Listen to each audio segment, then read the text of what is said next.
mau supaya kita belajar dalam kelas itu dalam keadaan aman, nyaman, gitu. Sekarang saya akan bagi kertas ini, kamu tulis ya, di sticky note ini, kamu tuliskan apa yang kamu harapkan supaya kondisi dalam kelas ini bisa menjadi nyaman bagi Anda. Bisa? Silakan dituliskannya.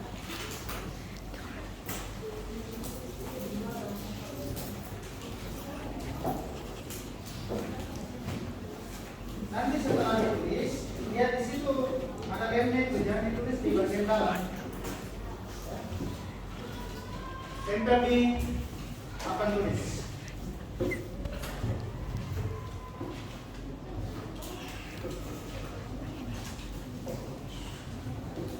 Yang bagian dalam ada lemnya.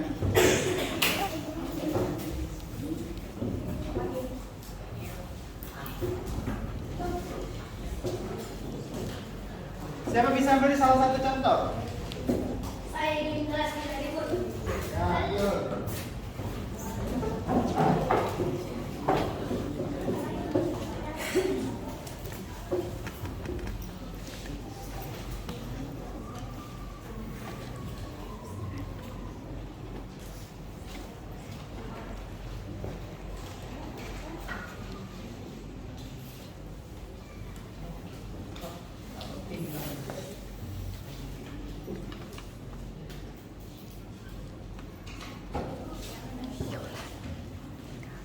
Boleh 1, boleh 2, boleh 3, boleh 4. Saya yang keinginan.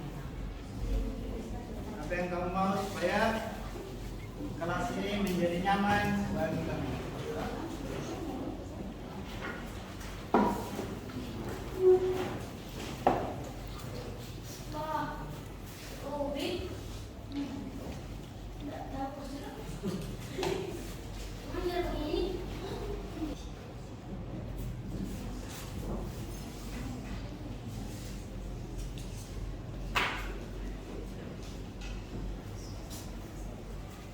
Yang sudah boleh tempel sini ya.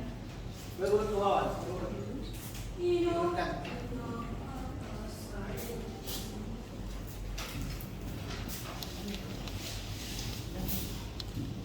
Tulis nama kan kamu nanya.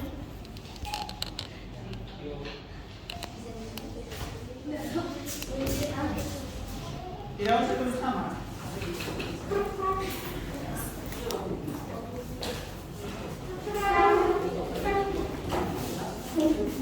Masih sejajar ya, sejajar.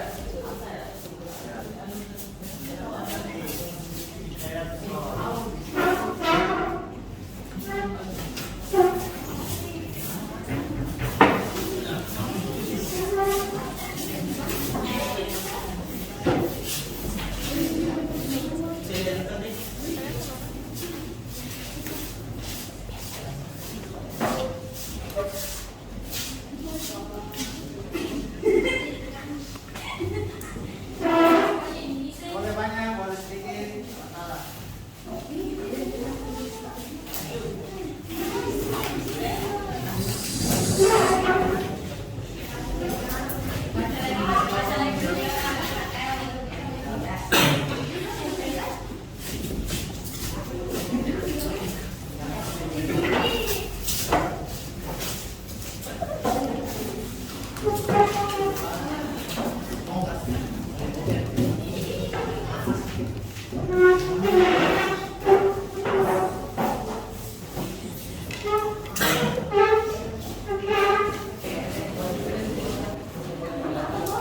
Sudah semua?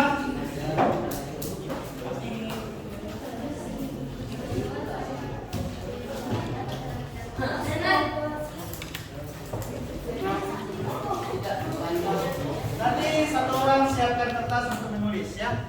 Siapa sekretaris kelas? Selin. Bibi. Ya, menulis. Sekarang kita satu di antara kalian untuk membacakan keyakinan kelas yang ditulis oleh teman-teman. Saya. Ya, Tri, sama Amelia. Ayo. Saya. Ambil. Amel. Baca semuanya. Sampai juga.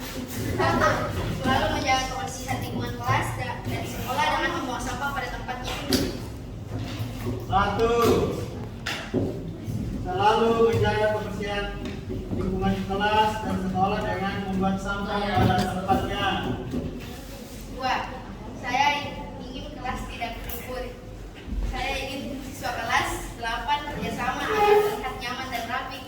Ya, good.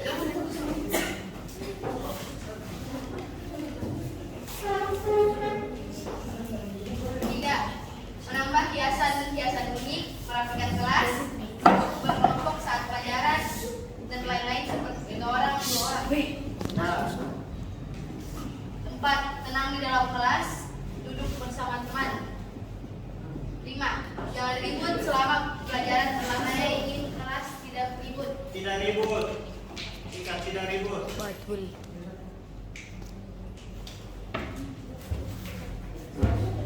Kelas 8, kerjasama agar terlihat nyaman. Kerjasama. Tenang di dalam kelas. Tenang dalam kelas.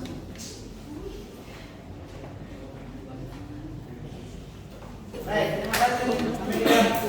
Kita beri aplaus untuk Amelia.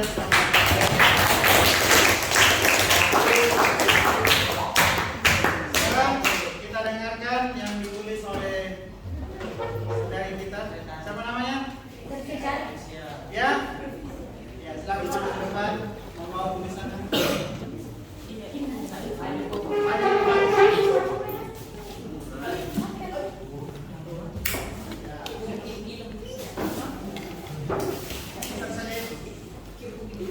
Baik, dengarkan ya. Nanti kalau setuju bilang setuju, kalau tidak setuju dan tidak setuju ya. Selalu menjaga kebersihan lingkungan kelas dan sekolah. Menambah hiasan di kelas. Setuju. Tenang di dalam kelas. Jangan ribut. Merapikan kelas. Duduk berkelompok saat pelajaran. Tenang. Tidak ribut. Kerjasama. Jaga ketenangan. Duduk sama teman atau kelompok. Tenang. Tegur teman yang ribut. Mengikuti perintah ketua kelas. Kasih diri sesuai jadwal kelas. Kelas bersih dan ramah. Menghormati guru. Tidak bercerita saat guru berbicara. Angkat tangan sebelum berbicara. Tidak menjawab tanpa seizin guru. Menjaga ketenangan saat guru tidak ada. Kelas tidak boleh kotor. Taat peraturan. Baik. Sekarang kan tadi kita sudah mendengarkan semua keyakinan kelas. Itu tadi masih ada kata negatif. Maksudnya masih ada kata tidak, dilarang. Sekarang kita ubah menjadi kata positif. Mengerti? Yang tadi masih ada kata tidak atau dilarang, tapi kita ubah menjadi kata yang positif. Ya. Saya contoh misalnya di sini tidak ribut. Tidak ribut. Kan ada negatifnya atau tidak, itu kan negatif. Tidak ribut. Kita ubah menjadi kata positif. Menjadi harus setiap warga kelas ini harus tenang. Ya. Yang kedua. Yang kedua di sini ada ditulis tidak bercerita saat guru berbicara. Itu kan masih ada negatifnya atau tidak? Itu menjadi kalimat positif. Bagaimana caranya? Coba bisa. Tenang saat guru. Tenang saat guru berbicara ya. Itu kalimat positif. Tidak menjawab tanpa seizin guru. Kalau kita ubah menjadi kalimat positif, Bisa. ya. Bisa. Jangan bisa. Menjawab jika Telah disinta oleh guru. telah disinggung oleh tidak mengganggu kenyamanan kelas. Itu menjadi kalimat positif. positif? Menjaga kenyamanan atau ketenangan dalam tidak membuang sampah sembarangan. Kalimat positifnya Membuang sampah pada tempatnya. membuang sampah pada tempatnya. Nah, sekarang kita lihat dari semua ini pastikan ada nilai yang mau kita capai. Misalnya tadi di sini selalu menjaga kebersihan lingkungan kelas dan sekolah. Nilai apa yang mau kita capai? Nilai apa? Karakter apa? Sikap apa? Terhadap sampah. Kebersihan, ya. Kebersihan itu kaitannya dengan apa? Kesehatan, ya. Menambah hiasan di kelas, berarti nilai apa yang mau kita capai? Kreativitas. Apa lagi? Keindahan, toh? Lalu tidak ribut. Kalau tidak ribut, nilai apa yang mau kita capai? Tidak ribut. Kedisiplinan, ya, disiplin. Merapikan kelas. Nilai apa yang mau kita capai? Tanggung jawab dong, tanggung jawab. Merapikan kelas, membersihkan kelas, itu kan nilainya tanggung jawab. Ya.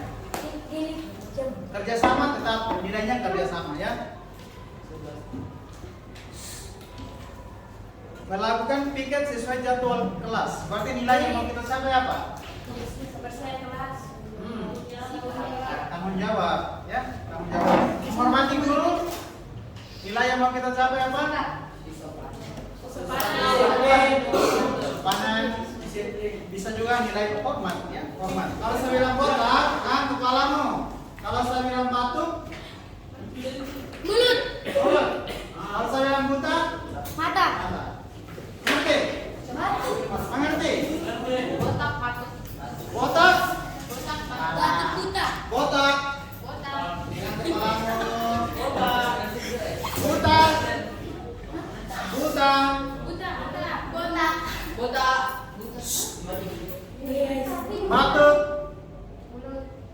Batuk. Botak. Batuk. Mulut. Buta. Mata. Botak. Kepala. Perhatikan temanmu. Perhatikan temanmu yang salah. Botak. Buta. Batuk. Batuk. Ini.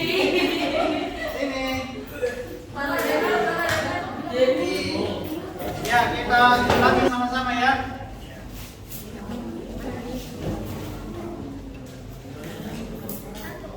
Satu.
nilai-nilai yang mau kita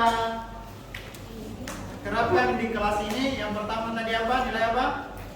Kreatif. Kreatif. Yang kedua, Sopan santun. bertanggung jawab. Tanggung jawab. Tanggung jawab. Ketiga, Adil. disiplin. Empat, adil. Empat, lima, sopan santun. Enam, bisa ditulis? Bisa ditulis nilainya.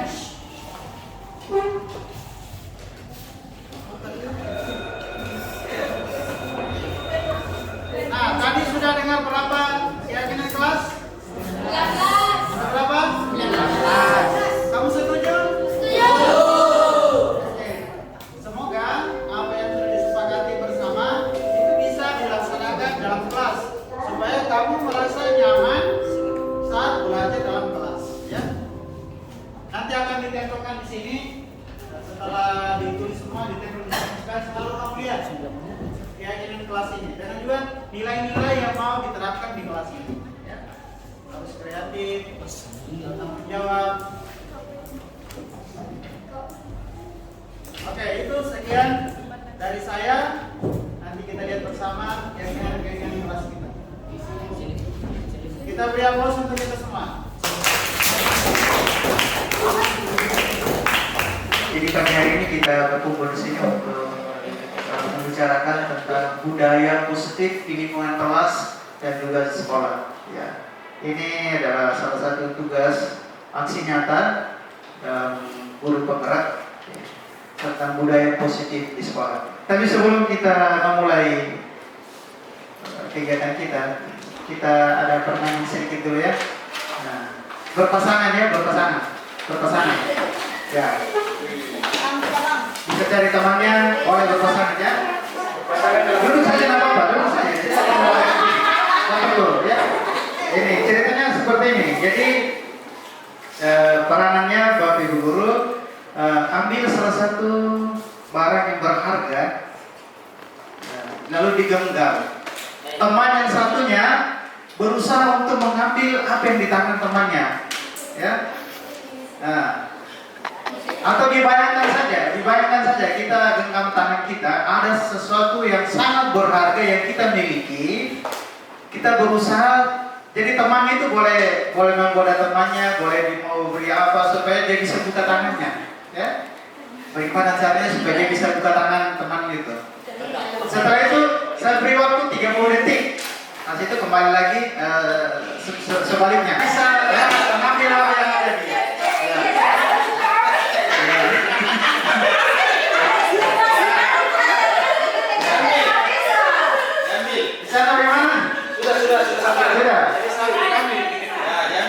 Kenapa dikasih Pak? Nambah pulang nanti. Sebaliknya lagi. Ya, sebaliknya lagi. Ya.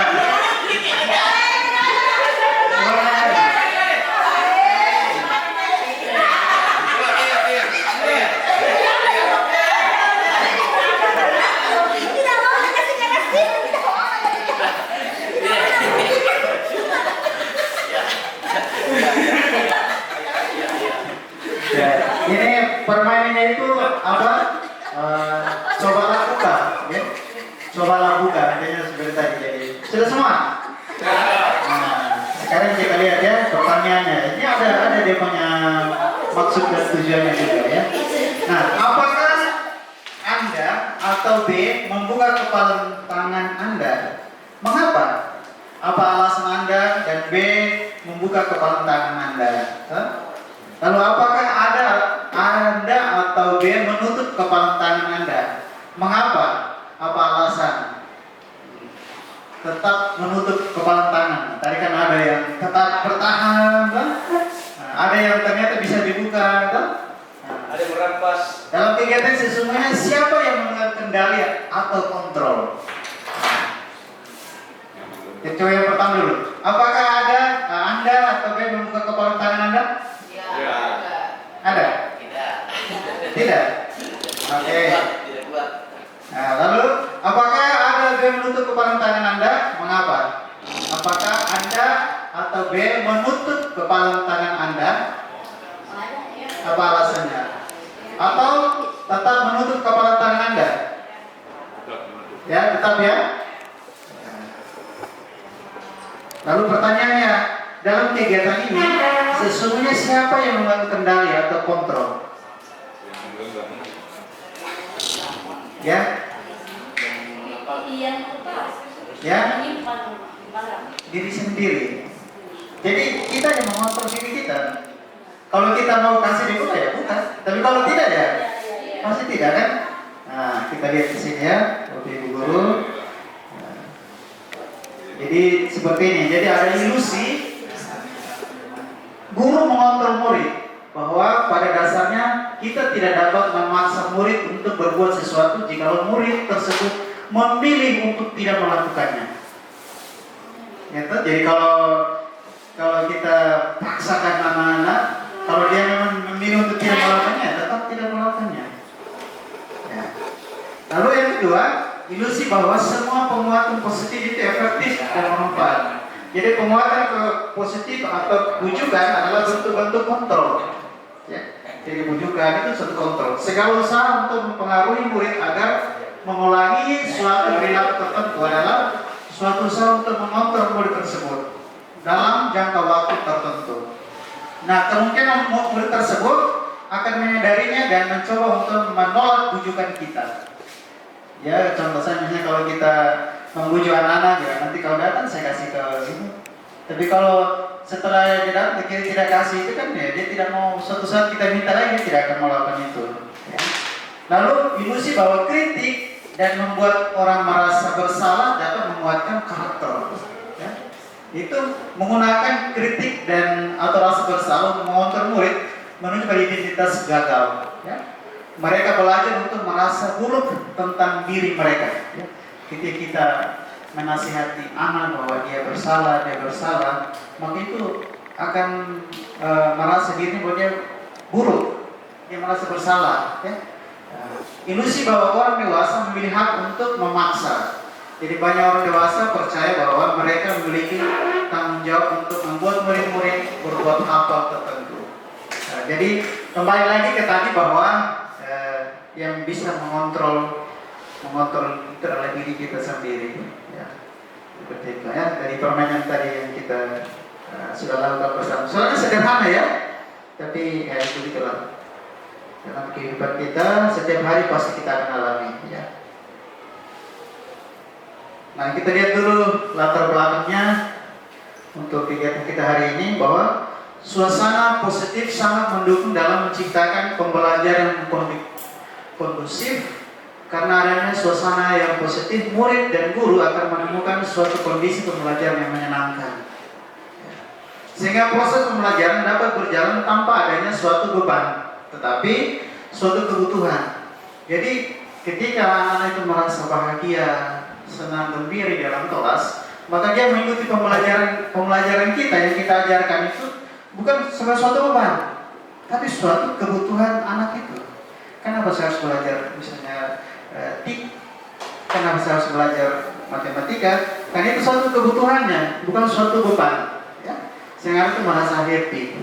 Suasana positif juga akan membantu menggerakkan moral positif bagi murid, sehingga karakter murid tidak hanya terbentuk dari akademik atau intelektualnya saja, tetapi juga dari lingkungan yang ada. Ya? Jadi kalau di sekolah kita ini kita selalu menerapkan budaya-budaya positif itu, maka anak-anak kita karakternya bisa terbentuk bukan juga hanya dari intelektual, tapi dari lingkungan. Ya. Kalau dulu kita biasa mendengarkan bahwa lingkungan yang baik pasti akan menciptakan orang-orang yang baik. Kalau kita biasa nasihati anak-anak, jangan kau bergaul yang ini, jangan kau bergaul yang ini, karena nanti kau akan seperti itu. Nah, jadi lingkungan itu akan mempengaruhi karakter anak kita. Nah, jadi budaya positif itu biasa kalau orang tanya budaya positif. Budaya berarti suatu kebiasaan. Ya. Positif berarti hal yang baik. Ya. Jadi budaya positif adalah nilai, keyakinan dan kebiasaan di sekolah yang berpihak pada murid. Ya. Yang berpihak pada murid agar murid dapat berkembang menjadi pribadi yang kritis, penuh hormat dan tanggung jawab. Ya. Ini Bapak Ibu, ini soal budaya positif. Kita menyuruh anak-anak untuk memberi salam, ya, lalu budaya permisi, terus doa untuk meningkatkan keimanannya seperti itu. Nah, disiplin positif itu adalah salah satu strategi yang bisa kita terapkan di sekolah untuk menerapkan budaya positif. Jadi yang pertama adalah disiplin positif. Jadi disiplin positif adalah suatu cara menerapkan disiplin tanpa kekerasan atau ancaman yang dalam prakteknya melibatkan komunikasi tentang perilaku yang efektif antara guru dan murid. Itu disiplin positif. Ketika kita mendengarkan orang mengatakan disiplin, pasti yang terbayang di pikiran kita itu adalah soal tata tertib. Tapi di sini nanti kita belajar bersama bagaimana disiplin positif itu. Di sini dikatakan bahwa penerapan disiplin tanpa kekerasan dan ancaman. Ya. Nah, dalam penerapan disiplin positif, murid diajarkan untuk memahami konsekuensi dari perilaku mereka. Konsekuensi. Nah, nanti kita lihat ada hukuman, ada konsekuensi. Nah, itu seperti apa? Apakah selama ini di sekolah kita yang kita lakukan itu konsekuensi atau hukuman? Nah, nanti kita lihat bersama dalam praktek kita. Selain itu, disiplin positif juga mengajarkan murid tanggung jawab serta rasa hormat dalam berinteraksi dengan lingkungannya. Ya, ini yang kita harapkan di lingkungan sekolah kita. Bahwa anak-anak kita itu kita berharap sesuai kemarin yang kita sudah tulis di impian kita, cita-cita kita tentang anak-anak kita di sini, nah ini bisa kita terapkan. Ya. Nah, jadi disiplin positif merupakan salah satu cara penerapan disiplin yang bertujuan untuk menumbuhkan kesadaran serta memberdayakan murid untuk melakukan sesuatu tanpa sogokan, tanpa ancaman maupun hukuman. Jadi anak itu melakukan sesuatu karena kesadarannya. Bukan karena dia melakukan ini, dia melakukan ini kamu dapat poin. Yang selama ini kita lakukan seperti itu kan di buku tata tertib kita. Ya. Tapi dia melakukan segala sesuatu karena kesadaran dia, ya, karena kesadaran. Nah, di sini untuk budaya positif, disiplin positif, kita berharap supaya akan melahirkan nilai-nilai kebajikan. Ya. Nilai-nilai kebajikan. Nah, nilai-nilai kebajikan itu yang terdapat pada profil pelajar Pancasila. Ini tidak perlu saya jelaskan lagi karena kita sudah tahu bersama bagaimana perwujudan dari beriman, bertakwa kepada Tuhan Yang Maha Esa dan berakhlak mulia, berkebinekaan global, bergotong royong, mandiri, bernalar kritis dan kreatif. Nah, di sini dalam penerapan budaya positif, saya sudah beberapa kali, sudah 3 kelas, saya masuk di situ di dalam buat keyakinan kelas. Nah, dalam keyakinan kelas itu ada nilai-nilai yang mau kita capai. Nah, ini contoh buat keyakinan kelas. Jadi ketika saya masuk di kelas, saya berikan sticky note ke anak-anak, silakan dituliskan apa yang kamu inginkan di kelas ini supaya kamu merasa nyaman di belajar, kamu merasa tertib belajar di kelas, silakan dituliskan. Mereka akan menuliskan, kalau sudah ditempelkan. Setelah mereka menulis, terus kita bacakan bersama. Setelah dibacakan bersama, disepakati bersama, lalu ditandatangani semua. Sehingga di dalam kelas itu dia tahu konsekuensinya, bukan hukuman, tapi konsekuensi. Ya. Nah, dari apa yang dia lakukan di dalam kelas. Ini salah satu contoh budaya positif yang bisa kita terapkan di lingkungan sekolah kita. Soal keyakinan kelas. Ya. Mungkin Bapak Ibu Guru sudah ada di antara kita yang sudah melakukan seperti begini. Ya. Salah satu contoh misalnya yang saya lihat yang mereka bacakan itu misalnya tenang pada saat guru menjelaskan materi. Tapi ini belum saya tempel di kelas karena saya sementara buat di Canva, saya kasih bagus, nanti tempel di kelas sudah bisa dilihat. Ya. Bisa keyakinan kelas, bisa juga guru-guru mata pelajaran, Bapak Ibu Guru bisa buat sendiri, bersepakat dengan anak. Ya. Kalau dulu kita masih kuliah itu dikatakan kontrak belajar. Salah satu misalnya dulu kami kontrak belajarnya masuk di kelas harus pakaian rapi, ya. Masuk tepat waktu, dan seterusnya. Jadi Bapak Ibu bisa buat sendiri kontrak belajarnya dengan anak ya. Selain keyakinan kelas. Nah, keyakinan kelas ya, ini yang saya ambil beberapa contoh keyakinan kelas di kelas yang mereka buat. Ini menghargai teman, menghormati teman. Kalau dalam membuat keyakinan kelas kita tidak boleh memakai kata yang negatif, misalnya dilarang atau tidak, itu kita tidak pakai. Ya. Tapi kita ganti dengan kata-kata yang positif. Ya. Misalnya contoh, misalnya tidak di sini menghargai teman, menghormati teman. Misalnya di situ membuang sampah pada tempatnya, tidak membuang sampah sembarangan. Nah, kita ubah, tidak membuat sampah sembarangan menjadi membuang sampah pada tempatnya.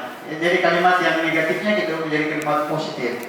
Ya. Menjaga ketenangan kelas, bersikap sopan kepada guru, menjaga sarana prasarana di kelas, menerima kekurangan dan kelebihan teman. Nah, ini soal bullying. Nah, soal bullying itu saya ubah menjadi menerima kekurangan dan kelebihan teman. Ya, misalnya dia ejek temannya kamu tinggi atau pendek hitam, ya kita ubah menjadi menerima kekurangan dan kelebihan teman. Melaksanakan pikir kelas. Nah, ini masih ada yang pada saat temannya bekerja tugas tapi dia lari atau dia tidak kerja. Nah, ini kita tuliskan sini. Memberikan salam kepada guru dan teman-teman. Ini kita harus supaya ini di setiap kelas ada, sehingga nanti menjadi budaya positif di sekolah kita. Ya. Baik. Nah, ini nilai dari keyakinan kelasan tadi kita mendapatkan nilai kebijakannya ini, kebajikannya adalah hormat, menerima dan memiliki dan bekerja. Dari yang tadi kita lihat nilai dari keyakinan kelas itu kita ambil beberapa nilai. Yang pertama adalah hormat.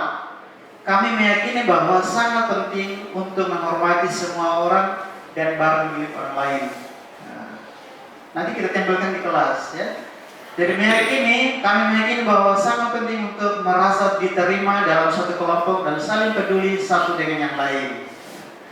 Kami meyakini bahwa sangat penting untuk mengerjakan segala pekerjaan atau mengikuti kegiatan yang telah ditugaskan. Nah, ini yang tadi lari itu kalau tugas piket dia tidak kerja. Ya. Ini yang membuli, ya, itu seperti ini. Nah, semua itu, ya, jadi semua itu kembali pada 5 kebutuhan dasar manusia. Anak-anak itu melakukan suatu tindakan itu karena kebutuhannya tidak terpenuhi. Ya. Karena kebutuhannya tidak terpenuhi. Ya. Yang pertama adalah kebutuhan bertahan hidup. Salah satu contoh, misalnya ya, di dalam kelas ada anak-anak yang bawa makanan, ada anak-anak yang tidak bawa makanan. Ketika jam istirahat, diambil makanan temannya dia makan. Ketika berarti ada satu kebutuhan dari anaknya yang tidak terpenuhi, itu kebutuhan untuk bertahan hidup, soal makanan, ya. Nah, jadi bisa juga kita lihat dalam kehidupan kita sehari-hari, ada anak-anak yang datang melapor, "Brother, saya punya roti diambil temanku, saya punya makanan diambil temanku." Berarti anak yang ini kebutuhan hidupnya tidak terpenuhi, ya.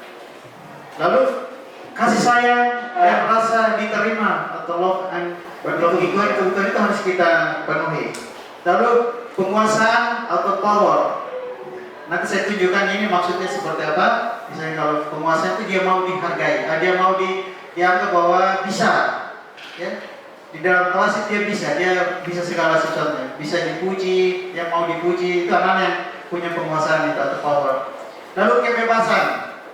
Kalau dalam kelas kita mengajar, kita lihat ada anak-anak yang suka jalan-jalan. Jadi ada penghukum, ada pembuat rasa bersalah, teman, pemantau, manajer. Jadi kita diharapkan bisa jadi teman, boleh, kita boleh bisa menjadi pemantau boleh, atau manajer juga boleh. Ya. Tadi sekali belum selesai tadi ya.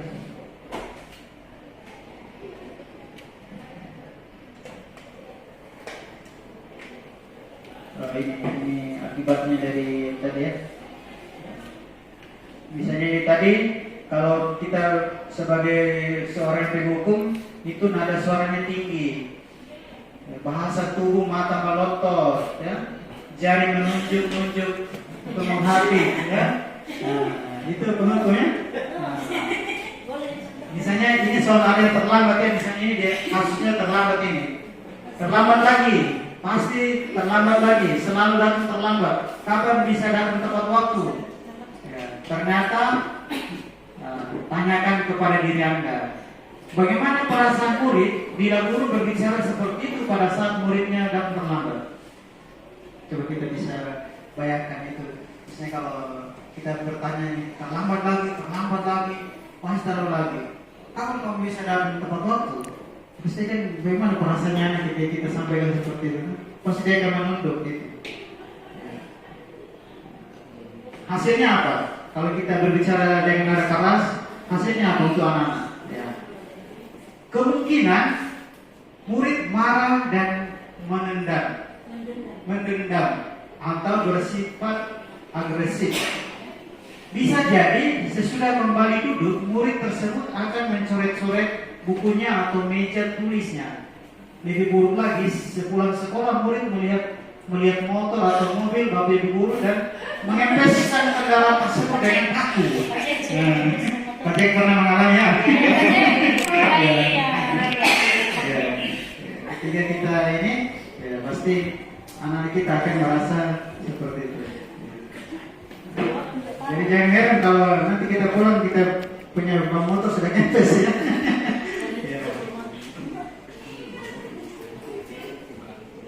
Lalu yang kedua, berikutnya, yang merasa bersalah. Itu kalau kita merasa bersalah, biasanya nada suara kita memelas, halus, sedih. Ya, bahasa tubuhnya itu merapat pada anak dan lesu. Adi, kamu ini bagaimana ya? Kamu sudah berjanji dengan ibu tidak akan terlambat lagi. Kamu kenapa ya senang sekali mengecewakan ibu? Ini benar-benar kecewa sekali. Ibu benar-benar kecewa sekali. Bagaimana perasaan murid bila ditegur seperti cara ini? Perasaannya bagaimana? Ini kita sudah alami ya. Murid akan merasa bersalah telah mengecewakan ibu atau bapak guru. Murid akan merasa menjadi orang yang gagal dan tidak sanggup membahagiakan orang lain. Ya. Jadi kadang-kala sikap seperti ini lebih berbahaya dari sikap penghukum, karena emosi akan tertekan rapat di dalam. Murid menahan perasaan, tidak seperti murid dalam dengan guru menghukum, di mana murid bisa menumpahkan amarahnya walaupun dengan cara negatif. Ya, jadi yang ini lebih berbahaya. Jadi kita membuat anak lebih baik kita hukum dia daripada kita buat seperti ini ya, merasa bersalah. Murid tertekan seperti inilah yang tiba-tiba bisa meletus amarahnya dan bersifat bisa menyakiti diri sendiri atau orang lain. Ya. Bisa anak kita yang sudah berkelahi itu cuma kita cari tahu, jangan sampai dia ini. Ya. Sering di rumah mungkin orang tuanya sering ini. Ya. Lalu yang ketiga teman, ini suaranya ramah, akrab dan bercanda. Bahasa tubuhnya merapat pada murid, mata dan senyum jenaka. Ya. Ini Adi, ayolah, bagaimana sih kamu? Kemarin kamu sudah janji ke bapak bukan? Kenapa terlambat lagi? Ya sudah, tidak apa-apa. Duduk di sana. Nanti bapak bantu kamu. Sambil senyum-senyum. Nah, bagaimana perasaan murid dengan sikap guru seperti ini? Murid akan merasa senang dan akrab dengan guru. Ini termasuk dampak yang positif. Karena hanya saja di sisi negatif, murid menjadi bergantung pada guru tersebut. Bila ada masalah, dia merasa bisa mengendalikan guru tersebut untuk membantunya. Akibat lain dari posisi teman, Adi hanya akan berbuat sesuatu bila yang menyuruh adalah guru tersebut. Dan belum tentu berlaku yang sama dengan guru atau orang lain. Ya? Jadi ada nada tertentu yang anggap kita sebagai teman, hanya kita yang dicari terus, yang berkurang lain dia tidak pusing. Ya, Seperti itu. Pemantau. Nah, pemantau ini adalah nadanya suara datar, bahasa tubuhnya yang formal. Maksudnya guru. Adi, tahu kamu jam berapa kita mulai? Adi, tahu Pak? Kamu terlambat 12 menit. Apa kamu sudah mengerti konsekuensi yang harus dilakukan kita terlambat? Kalian paham Pak? Saya harus tinggal kelas pada jam istirahat nanti dan mengerjakan tugas ketertinggalan saya. Ya, benar. Nanti pada jam istirahat kamu harus tinggal dalam kelas untuk menyelesaikan tugas yang tertinggal. Saya tunggu. Jadi anak begitu ya. Bagaimana perasaan murid diperlakukan seperti itu? Murid memahami konsekuensi yang harus dijalankan karena telah melanggar salah satu peraturan sekolah. Guru tidak menunjukkan suatu emosi yang berlebihan, menjadi marah atau membuat merasa berbuat salah. Murid tetap dibuat tidak nyaman, yaitu dengan harus tinggal di kelas pada waktu jam istirahat. Ya.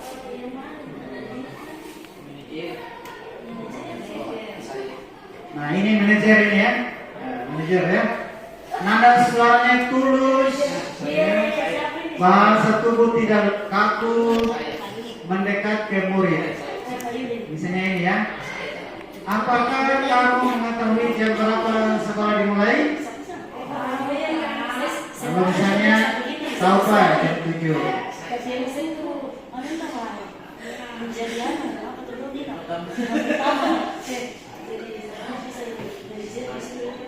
Oke, kita lanjut.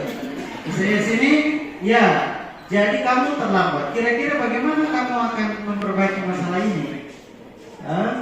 Jadi ketika anak terlambat, kita tanya, kenapa kamu terlambat? Oh, kamu terlambat Pak. Lalu, bagaimana caranya supaya kamu tidak terlambat? Saya tidur tepat waktu. Itu masalahnya seperti itu ya. Kita bisa menanyakan teman untuk mengajar tugas yang tertinggal. Baik. Itu bisa dilakukan apakah besok akan ada masalah untuk kamu agar bisa hadir tepat waktu. Tidak Pak, saya bisa hadir tepat waktu. Baik, saya hargai usahamu untuk memperbaiki diri. Nah, bagaimana perasaan murid diperlakukan seperti ini? Bagaimana perasaan? Kita lihat ya. Jadi pada posisi ini, maka suara guru sebaiknya tulus, tidak perlu marah, tidak perlu meninggikan suara, apalagi menunjuk-nunjuk jari ke murid, berkaca pinggang atau bersikap seolah menyesal. Tampak sedih sekali akan perbuatan murid ataupun bergurau menempatkan diri sebagai teman murid. Fokus ada pada murid, bukan untuk membahagiakan guru atau orang tua. Murid sudah mengetahui adanya suatu masalah dan sesuatu perlu terjadi. Bila guru mengambil posisi pemantau, guru akan melihat apa konsekuensi, apa peraturannya. Namun pada posisi manajer, guru akan mengembalikan tanggung jawab pada murid untuk mencari jalan keluar permasalahannya, tentu dengan bimbingan guru. Nah, saya kira selama ini kita sudah buat seperti ini ya. Jadi anak-anak yang tidak datang sekolah, yang tidak kerjakan tugas, ya, kita sudah terapkan seperti ini ya. Ini yang diharapkan. Budaya positif seperti ini yang diharapkan. Bagaimana supaya kita tidak bersuara keras kepada anak-anak, ya, seperti itu. Terima kasih.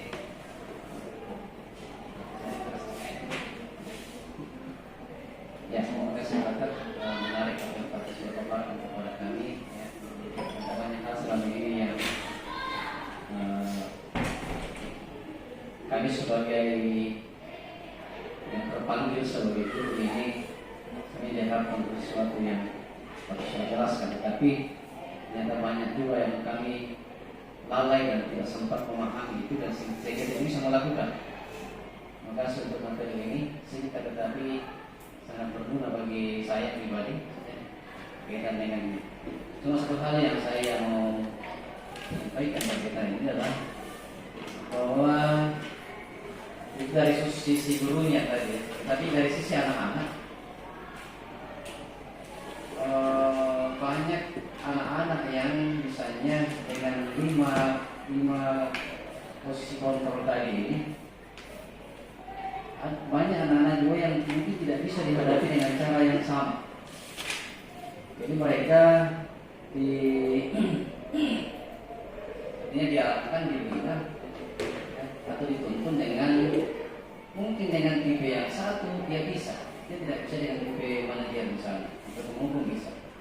Tapi ada juga anak-anak yang menyadari kesalahannya dan memperbaiki kesalahannya dengan bagaimana dia dibuat menjadi merasa bersalah, ya. Dan itu kembali bahwa ternyata saya salah. Ya. Jadi saya melihat bahwa ternyata